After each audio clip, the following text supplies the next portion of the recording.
Les contribuables menant des activités commerciales aux Seychelles disposent dorénavant d'un portail fiscal rénové avec des informations sur toutes les différentes taxes administrées dans l'archipel, les modes de règlement des impôts et des frais de douane et divers contacts utiles dans leurs besoins au quotidien. Ce portail fiscal revu a été présenté au président de la République des Seychelles, Wavel Ramkalawan, et au ministre des Finances, de la Planification nationale et du Commerce, Nadir Hassan, samedi 3 décembre à l'occasion du lancement du plan stratégique 2023-2025 de la SRC, la Commission fiscale des Seychelles. L'institution compte parvenir à une collecte optimale des recettes sur les 3 prochaines années, tout en améliorant la qualité de ses services aux usagers. Avec mon staff, nous sommes en train d'implémenter une nouvelle vision. C'est une nouvelle démarche, une nouvelle mission, une sorte de nouveau moteur pour transformer la SRC.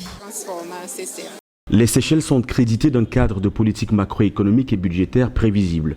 D'après la Banque mondiale, l'archipel dispose de l'économie la plus prospère d'Afrique subsaharienne avec un PIB par habitant estimé à 13 306 $ en 2021, soit le plus élevé du continent.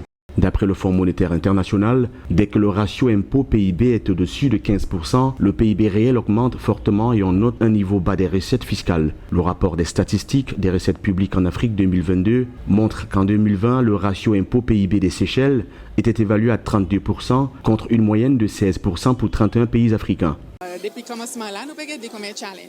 Depuis le début, nous prenons ceci comme un challenge. L'État et le ministère des Finances ou le gouvernement nous a accompagnés dans cette nouvelle démarche que nous mettons en place.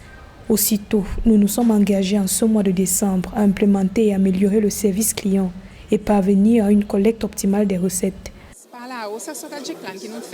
Le gouvernement séchellois œuvre à améliorer la transparence et la fiabilité de son système fiscal. En 2020, l'archipel a modifié la loi sur la fiscalité des entreprises pour lutter contre la double non-imposition des entreprises et se conformer aux obligations de l'Union européenne. Au 3e trimestre 2021, l'UE a retiré les Seychelles de sa liste noire des paradis fiscaux grâce aux réformes entreprises dans ce pays d'Afrique de l'Est.